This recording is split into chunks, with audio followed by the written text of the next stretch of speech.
할렐루야. 지난주에 갈라디아서 4장의 말씀을 가지고 복음을 따라라는 제목의 말씀을 드렸습니다. 오늘도 두 번째 이어서 그 말씀을 드리는데요.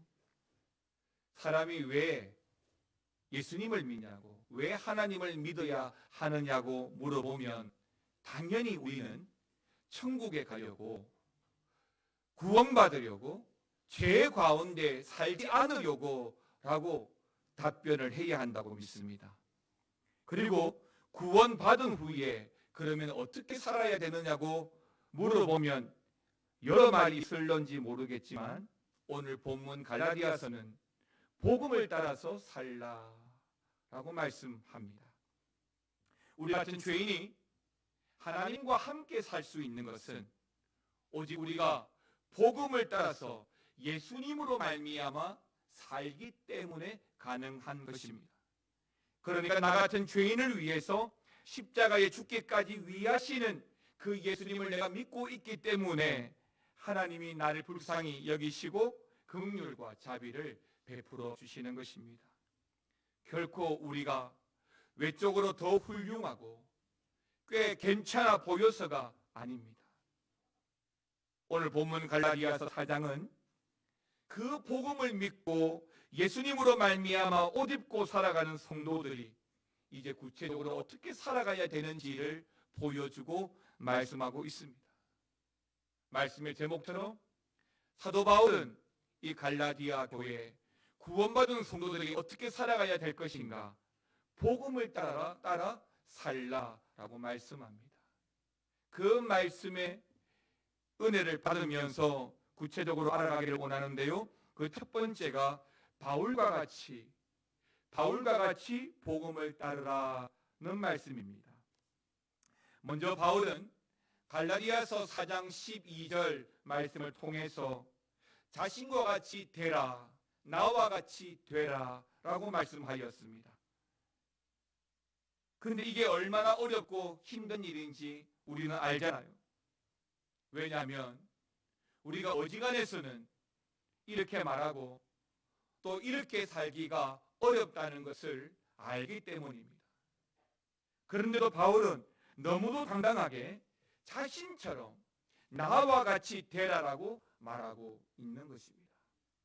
여러분, 이것은 단지 바울 자신의 신앙이 대단하다라고 자랑하는 것이 아니에요. 한마디로 나를 따르라라고 하는 말이 아니라 복음을 따라서 살라라고 말하고자 하는 것입니다. 즉 바울 자신이 다메섹 도상에서 예수님을 영접하고 난 이후에 지금까지 복음을 따라 살아왔으니까 이제 우리도 이 바울처럼 복음을 따라서 살아야 된다라고 하는 것을 말해주는 것입니다. 바울은 유대인입니다. 유대인으로서 전통을 무시하고 이방인인 이 갈라디아 교회 성도들과 함께 지내는 것은 사실 당시로는 엄청난 일이었습니다. 그런데도 바울이 어떻게 이 이방인인 갈라디아 교회와 갈라디아 교회 성도들과 함께 할 수 있었다고요? 바로 복음 때문이라는 것입니다. 예수님 때문이라는 것입니다. 사랑하는 성도 여러분, 나 같은 죄인이 예수님을 만나고 하나님의 사랑을 받는 것만으로도 우리는 너무도 감격하고 만족하고 살아야 할 줄 믿습니다. 결국 복음을 따라 살아야 그렇게 할 수 있는 것입니다. 그래서 바울은 너희도 나처럼 복음을 따라 살라라고 당부하고 있는 것입니다. 두 번째는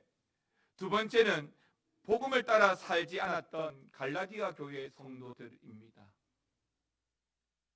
바울이 이렇게 말하는 것처럼 복음을 따라 사는 모습은 갈라디아 교회 성도들이 사실 처음 바울에 의해서 복음을 받아들였을 때 처음 복음을 영접하고 그렇게 살았습니다.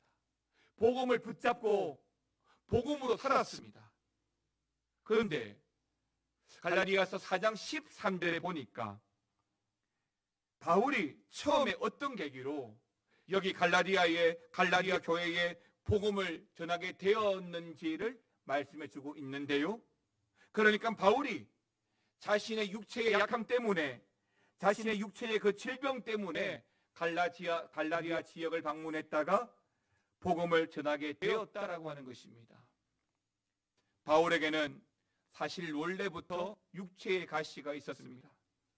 그 가시가 간질인지 안질인지 정확히 알 수는 없지만 그 때문에 후유증도 있었고, 또 선교사로서 전도자로서 복음을 전하는데도 이 육체의 가시가 적지 않은 어려움이 되었던 것도 사실입니다.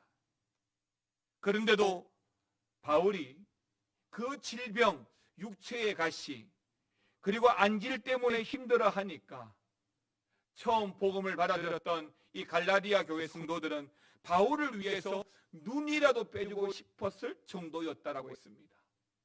여러분, 갈라디아서 4장 15절 말씀 한번 보시기 바랍니다. 너희의 눈이라도 빼어 나에게 주었으리라 라고 말합니다. 물론 바울의 말입니다. 그런데 바울이 굳이 말하지 않아도 갈라디아 교회 성도들이 자신 바울을 어떻게 대하는지, 어떻게 섬겨주는지, 어떤 마음으로 함께하는지를 너무너무 잘 알고 있습니다. 처음 복음이 들어왔을 때, 바울에 의해서 이 갈라디아 교회에 처음 복음이 주어졌을 때는 갈라디아 교회 성도들이 이렇게 바울에게 잘했습니다. 바울의 질병 때문에 결코 바울을 무시하거나 버리지 않았고, 아무도 바울의 약점 때문에 시험 들지도 않았습니다. 오히려 복음 때문에 바울을 영접하면서 천사와 같이 대하고 예수님처럼 영접하였다라고 하였습니다. 갈라디아 교회 성도들이 그렇게 잘했습니다.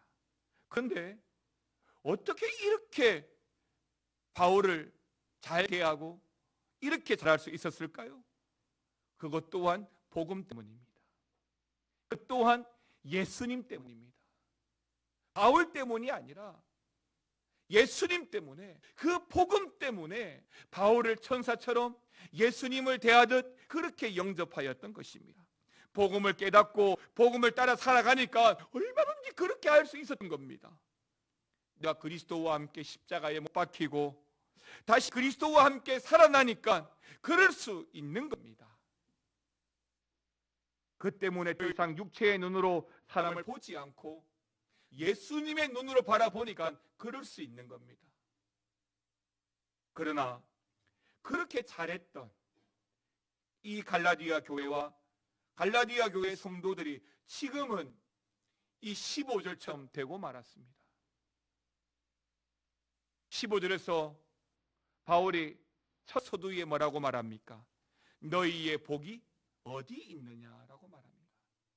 예전에 그 복된 모습이 다 어디로 갔느냐는 거예요.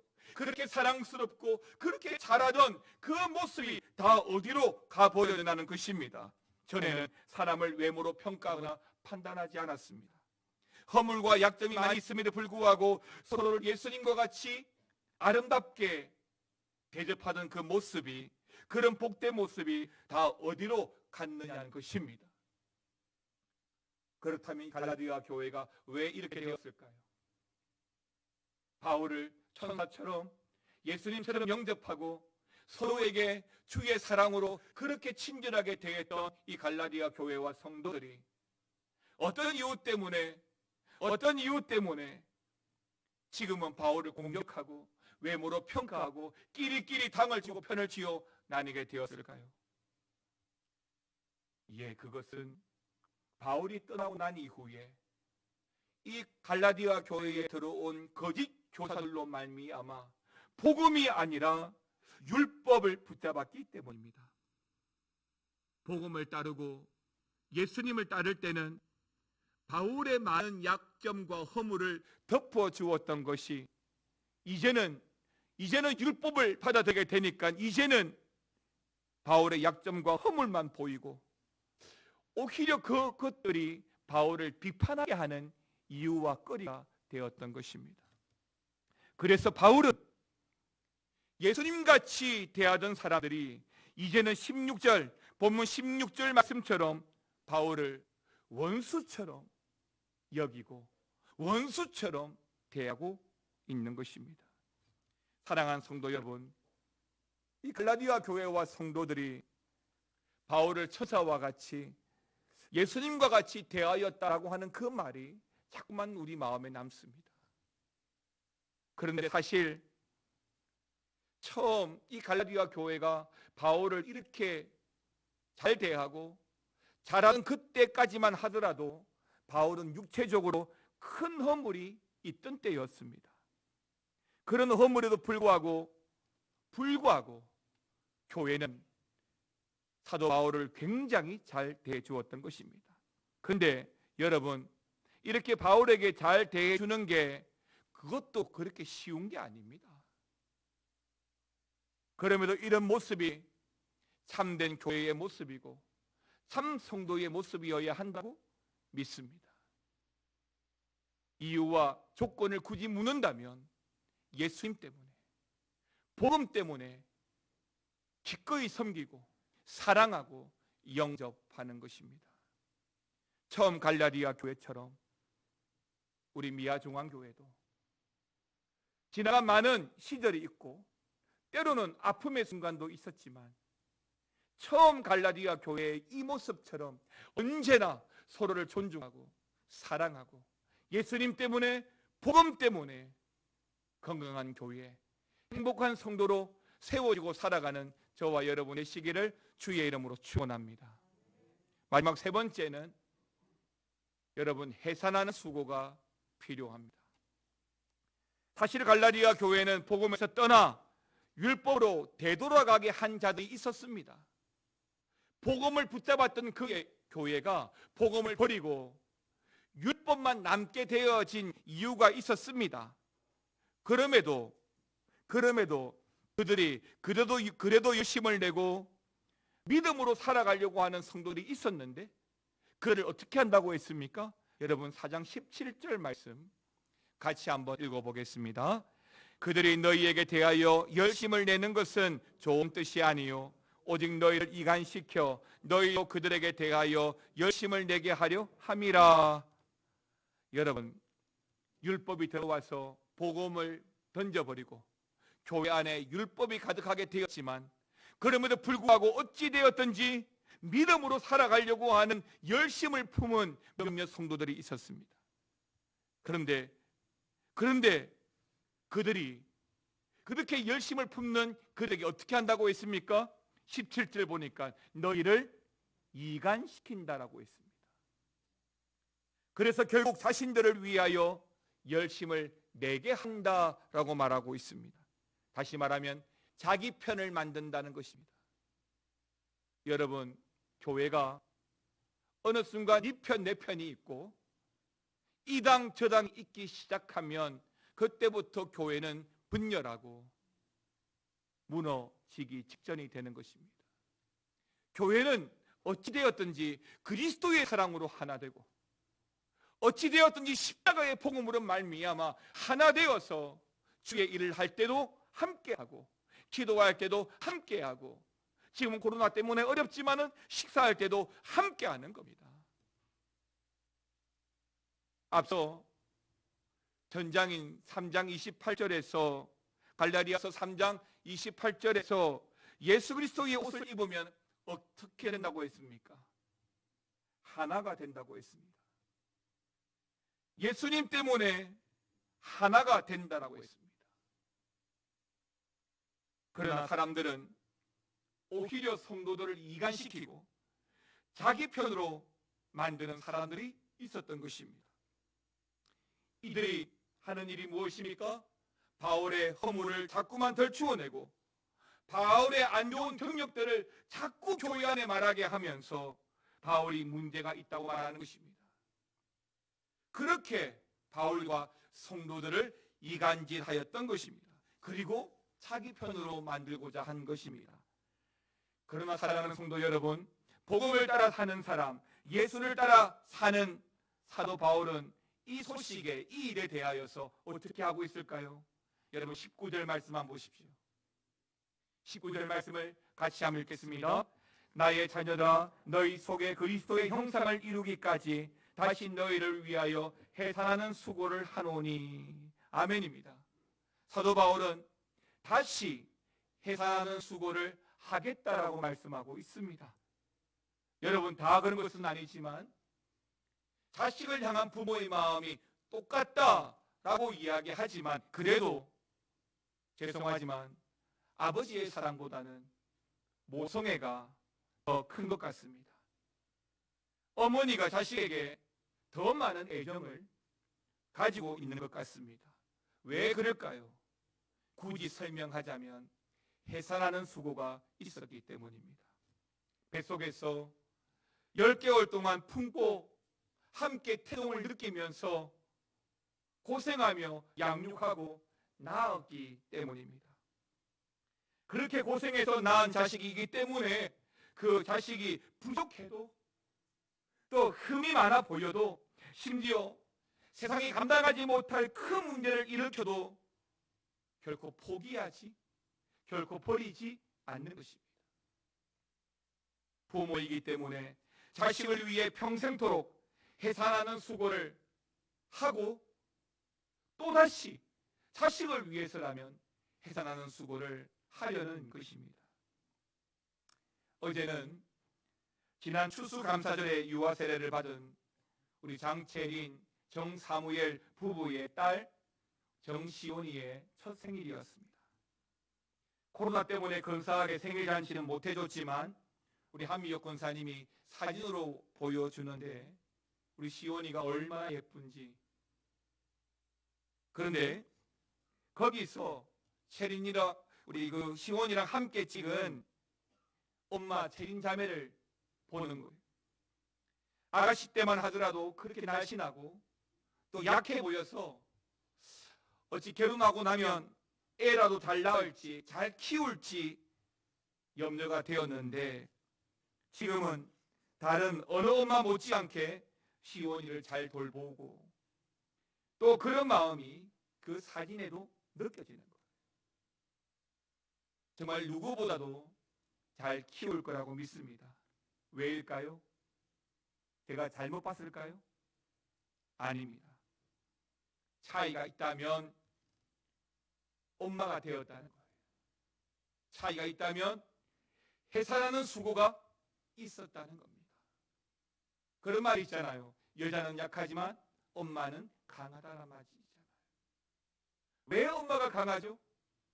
해산하는 수고를 겪었기 때문에. 내 자식을 위해서라면 어떤 수고도 또다시 할 수 있는 겁니다. 근데 사도 바울이 뭐라고 이야기합니까? 갈라디아 교회와 갈라디아 교회 성도들을 위해서 그렇게 하였는데, 지금 비록 이 갈라디아 교회가 나와 편을 가르고 나를 모함하고 나를 힘들게 있다 할지라도 또다시 내가 이 교회를 위해서 해산의 수고를 하겠다라고 다짐하고 있는 것입니다. 비록 바울에게 등을 돌렸지만, 아니 바울에게 원수처럼 대하고 있지만, 바울에게 엄청난 상처를 주었지만, 그럼에도 바울은 그들에게 또다시 해산한 수고를 하려는 것입니다. 그리고 바울은 이 갈라디아 교회 성도 그들에게 배은망덕하다고 말하지 않습니다. 누구처럼 이간질하고 내 편으로 끌어들이려고 하지도 않았습니다. 내가 억울하다고 찾아가서 누군가에게 호소하지도 않습니다. 그저 이 갈라디아 교회와 성도들이 복음을 따라, 복음을 깨닫고 복음을 따라 살게 하려고 다시 해산하는 수고를 아끼지 않겠다라고 말하고 있는 것입니다.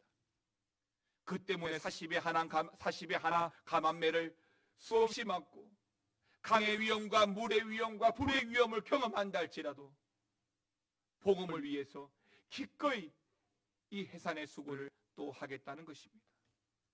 그들에게서, 이 갈라디아 교회에서 다시 예수 그리스도의 형상이 이루어질 수 있도록, 다시 복음으로 충만하도록 바울은 해산의 수고를 하려고 하는 것뿐입니다. 사랑하는 성도 여러분, 많은 성도들이 교회에 대해서 참 많은 것을 기대하는 것 같습니다. 교회는 이래야 된다, 성도는 저래야 된다. 그러나 성경은 그렇게 말하지 않습니다. 사실 우리는 모두 망가질 대로 망가지고 깨어진 죄인들이라고 말하고, 그런 죄인들이 모인 곳이 바로 교회라고 말합니다. 그러나 그럼에도 불구하고 우리같이 한계를 가진 인생들이 모여서 서로 해산하는 수고와 아픔을 감내하면서 교회를 세워가려 한다면 거기에 하나님의 역사가 있고 거기에 하나님의 은혜가 있어서 다시 세워지는 놀라운 역사가 있는 것입니다. 그렇게 해서 교회는 교회대로, 성도는 성도대로 성숙해지고, 또한 그렇게 성숙해짐이 우리의 영적 자양분이 되어서 우리의 삶 속에나 또한 교회 안에서 섬기는 여러 가지 많은 섬김 속에서도 아주 많은 영향력들을 발휘하게 되는 것입니다. 사랑하는 성도 여러분, 우리 교회 안에 그리스도의 형상이 한 사람 한 사람에게서 새겨지기를 소망하고, 우리 미아 중앙교회 위에 세워진 십자가 종탑처럼 십자가 복음의 가치가 높이 세워져서 다시 한 번 더 그 복음 때문에 위로와 힘을 얻고 기꺼이 수고와 봉사와 직분자로 살아갈 수 있는 저와 여러분 되었으면 좋겠습니다. 광고 중에 말씀드렸던 것처럼 코로나 때문에 우리가 중단할 수 있습니다. 코로나 때문에, 환경 때문에, 상황 때문에 못할 수 있습니다. 그런데 여러분, 주님은 쉬지 않습니다. 주님은 여전히 역사하시고, 주님은 여전히 교회와 믿음의 사람들을 통하여 하나님의 복음이 이루어져 가기를 원합니다. 내년에도 말씀드렸던 것처럼 교회 안에 많은 사역들이 있고, 그 사역들이 주님의 기쁨 되기 위해서 여러분처럼 자원하는 헌신자들과 직분자들을 통해서 주의 일들이 우리 미아 중앙교회와 더불어 이루어져 갈 것입니다. 사람들이 알아주든 알아주지 않든, 심지어 내가 억울한 힘을 당하고 심지어 나에게 등을 돌린다 할지라도 기꺼이 우리를 위해 해산의 수고를 받았지 않으셨던 주님 때문에 다시 한번 우리가 해산의 수고를 감내하고 교회를 위하여, 믿음을 위하여 중단 없이 주의 일을 감당할 수 있는 저와 여러분 되시기를 바랍니다. 저와 함께 그렇게 해산하는 수고를 통해서 우리 미아 중앙교회를 세우고, 아니 우리 교육관은 건축을 이루고 복음을 따라서 올해도 내년에도 우리의 영성을 세워 우리 주님이 기뻐하시는 교회, 또한 우리 주님이 자랑하시는 복된 가정이 되시기를 우리 주님의 이름으로 축원합니다. 함께 찬양